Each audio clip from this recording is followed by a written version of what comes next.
Friends എല്ലാവർക്കും നമസ്കാരം. വിജയാസ് വേൾഡിലേക്ക് സ്വാഗതം. ഞാൻ ഇന്ന് ഇവിടെ തയ്യാറാക്കാൻ പോകുന്ന ഒരു അവിൽ കൊണ്ടൊരു പാൽപ്പായസമാണ്. അതിന് വേണ്ടുന്നത് ഏലക്കപ്പൊടി എടുത്തിട്ടുണ്ട്, നെയ്യ് എടുത്തിട്ടുണ്ട്, പഞ്ചസാര എടുത്തിട്ടുണ്ട്, മുന്തിരി എടുത്തിട്ടുണ്ട്, കശുവണ്ടി എടുത്തിട്ടുണ്ട്, പാൽ 1 ലിറ്റർ. ഇത് തിളപ്പിക്കണം. അപ്പം 150 ഗ്രാം അവിലാണ് ഞാൻ എടുത്തിട്ടുള്ളത്. അപ്പം നമുക്കിത് പാൽ ആദ്യം തന്നെ അടുപ്പത്ത് വെച്ച് തിളപ്പിക്കാം. അതിങ്ങനെ അടുപ്പ് വെച്ച് നമുക്ക് പാലടുപ്പത്ത് വെച്ച് കൊടുക്കാം. പാൽ നന്നായിട്ട് തിളയ്ക്കണം. അപ്പം നമുക്ക് അവില് പായസത്തിനുള്ള ഒരു പാത്രം നമുക്ക് അടുപ്പത്ത് വെക്കാം. അതിങ്ങനെ അടുപ്പത്ത് വെച്ച് കൊടുക്കാം. വെച്ച് തിളച്ചിട്ടുണ്ട്. അപ്പോൾ ഇനി നമുക്ക് ഇതെല്ലാം വറുത്തെടുക്കാം. അതിന് വേണ്ടി നെയ്യ് ഒഴിച്ചു കൊടുക്കാം. ഒരു 3 സ്പൂൺ ഒഴിച്ചു കൊടുക്കാം. നമുക്ക് ഇതിലേക്ക് നമ്മൾ എടുത്ത് വെച്ചിരിക്കുന്ന കശുവണ്ടി ഇട്ട് കൊടുക്കാം. ഇതിലേക്ക് മുന്തിരി ഇട്ട് കൊടുക്കാം. അപ്പം നമ്മുടെ ഇതൊന്ന് വറുത്തതൊന്ന് കോരിയെടുക്കാം.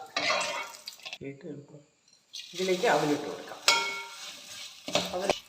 അവലൊന്ന് നന്നായിട്ട് വറുത്തെടുക്കാം. നമ്മൾ എടുത്ത് വെച്ചിരിക്കുന്ന പഞ്ചസാരയും പാലിലോട്ട് ഇട്ട് കൊടുക്കാം. അവൽ നന്നായിട്ടൊന്ന് റെഡിയായി വരുന്നുണ്ട്. നമുക്ക് ഇതിലേക്ക് തിളച്ചുകൊണ്ട് കിടക്കുകയാണ് പാല്. ഞാൻ ഓഫാക്കിയിട്ടില്ല. അപ്പം നമുക്ക് ആ പാൽ ഇതിലോട്ട് ഒഴിച്ചു കൊടുക്കാം.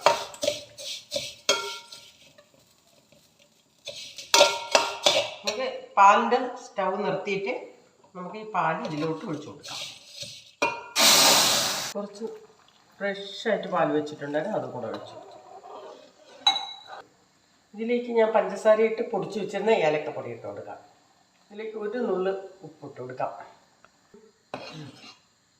അപ്പം നമ്മൾ പായസം ഏകദേശം റെഡി ആയിട്ടുണ്ട്. നല്ല ടേസ്റ്റിയാണ് പായസം. എല്ലാവരും ട്രൈ ചെയ്ത് നോക്കണം. അവൽ നന്നായിട്ട് ഒന്ന് വറുക്കണം. വറുത്താലേ അതിൻ്റെ ടേസ്റ്റ് വരുള്ളൂ. അപ്പം നമ്മൾ ഇതിൽ ചവ്വരിയൊന്നും വേണ്ട.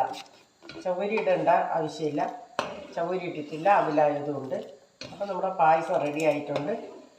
അപ്പോൾ നമുക്ക് ഇനിയിപ്പോൾ സ്റ്റൗ ഓഫാക്കുകയാണ്. ഞാൻ ഓഫാക്കി ഇനി ഇതായി വറുത്ത് വെച്ചിരിക്കണ കശുവണ്ടിയും മുന്തിരിങ്ങയും ഇട്ട് കൊടുക്കാം. അപ്പോൾ നമ്മുടെ അവല് പായസം റെഡി ആയിട്ടുണ്ട്. ഈ വീഡിയോ എല്ലാവർക്കും ഇഷ്ടപ്പെട്ടെങ്കിൽ ലൈക്ക് ചെയ്യുക, ഷെയർ ചെയ്യുക, സപ്പോർട്ട് ചെയ്യുക. നന്ദി, നമസ്കാരം.